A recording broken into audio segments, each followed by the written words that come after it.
Good afternoon. I'm Alan Unell, and this series of videos is Healthcare Advocacy, where we address problems in the healthcare system and try to take actions to make a better system for all of us.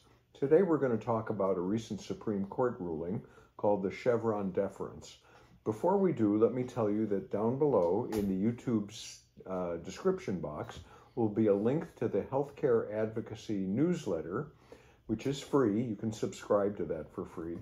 But it will have all of the actions and links to stories and links to studies and background material that I describe, together with the actions in full detail that I request that we all take. Before we get to the Chevron Deference, let's talk about nursing home staffing. There is a new federal rule that will save about 13,000 lives a year, researchers say.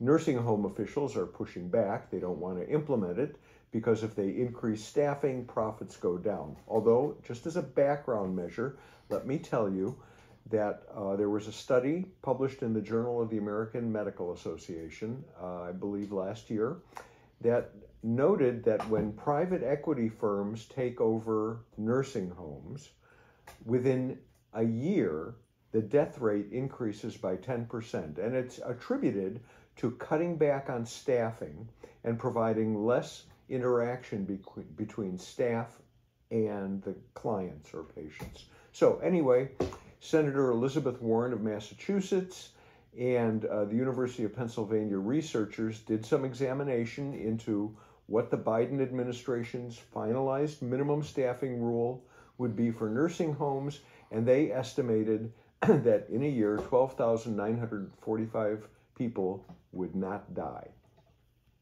Hold that thought.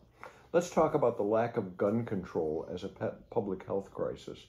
The U.S. government Department of Health and Human Services has declared gun violence a public health crisis in the U.S. And, of course, in the newsletter, there is a link to that report. In January, a Democratic-controlled Pennsylvania House committee passed a bill banning the sale of assault weapons against unanimous opposition of Republicans on the panel. That legislation, however, was then tabled in the Pennsylvania Assembly, facing stiff opposition from the state's Republican lawmakers and, big surprise, the National Rifle Association. This past week, ex-president, do I have to say it, so many times indicted, 34 times convicted, anyway, Trump was wounded in the ear in a shooting at a campaign rally in Butler, Pennsylvania.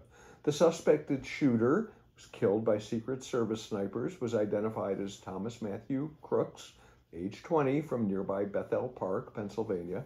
And what was he using? Right, an AR-15 type semi-automatic assault rifle that was recovered at the scene. The gun was reportedly purchased legally by and registered to the shooter's father. When Republican state lawmakers in Pennsylvania opposed the assault weapons ban legislation earlier this year, they cited constitutional concerns as one of their reasons. I know most of you don't speak Armenian, but I'll just say Ocherav, and if you want to know what it means, shoot me an email. Let's now talk about the Chevron Deference and fight back. I was talking to a friend of mine who is a highly placed attorney the other day. The subject of the Supreme Court's overturning of the Chevron Deference came up.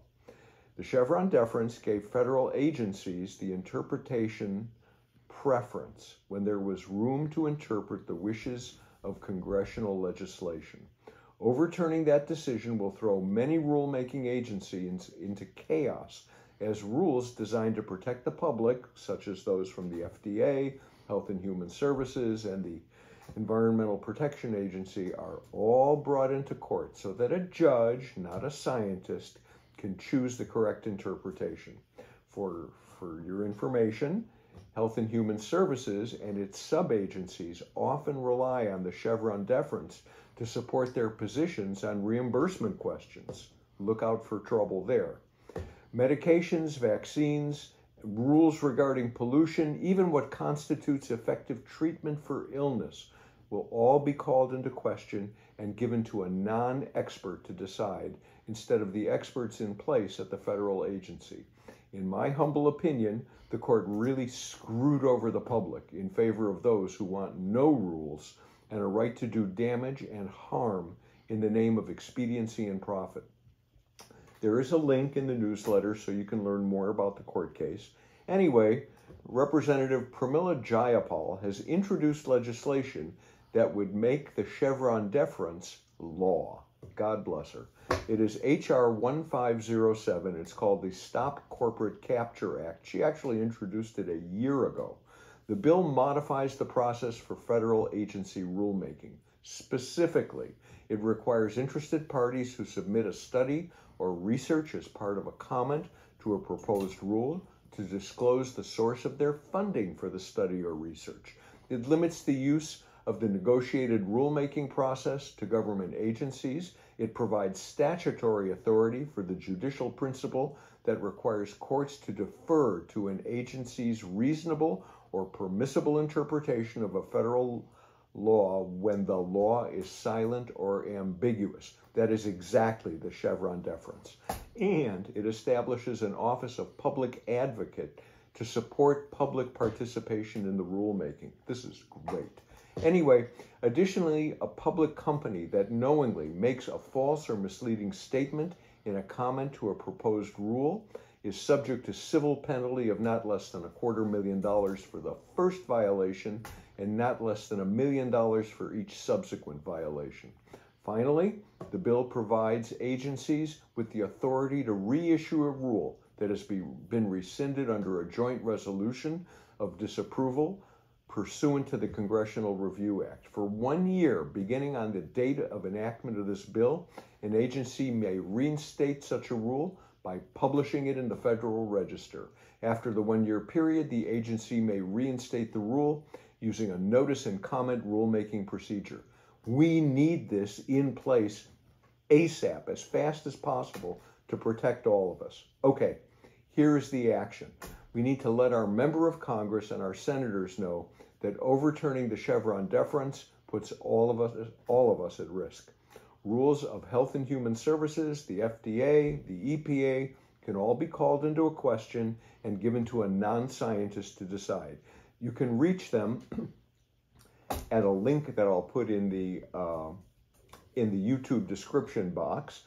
And what I'm going to do is I'm going to give you a script that you can modify or customize for your own use with them, or you can use ResistBot on your cell phone and just send a text message to 50409. The message that you'll send is SIGN, S-I-G-N, space, PPAYCU. So that's SIGN, S-I-G-N, space, PPAYCU to 50409. I'll read you what you're going to send. It's, I am your constituent, and I want you to know that the Supreme Court's overturning the Chevron deference is frightening. Now non-scientists like judges will get to make the decisions about what prescription drugs and vaccines are available to us instead of scientists and doctors. Judges will decide about pollution rules that were designed to protect our air, water, and health, and the climate instead of experts and scientists. Health and Human Services relies on the Chevron deference to make sure that providers are paid for treating patients in a number of instances. Overturning the Chevron deference strips the EPA, HHS, and FDA of authority. Those agencies were established by Congress to help all of the American people. I really need you to stand up, stand for principles, and co-sponsor and enact H.R. 1507, Stop Corporate Capture Act. And I include in the email a link to the congressional website so they can get the text of the bill. We sent you to Congress to protect us. This is a critical bill, and it is needed to protect all of us now. Please get this to a floor vote and enact it ASAP. Thank you. That's what I've got for you today. Down below, you can like, share, subscribe. You can send me comments or ideas for research. I'm delighted to do them to healthcareadvocacy1@gmail.com. That's all one word, healthcareadvocacy1. I will put all of this in the YouTube description box for you. Have a great day, and we'll talk later.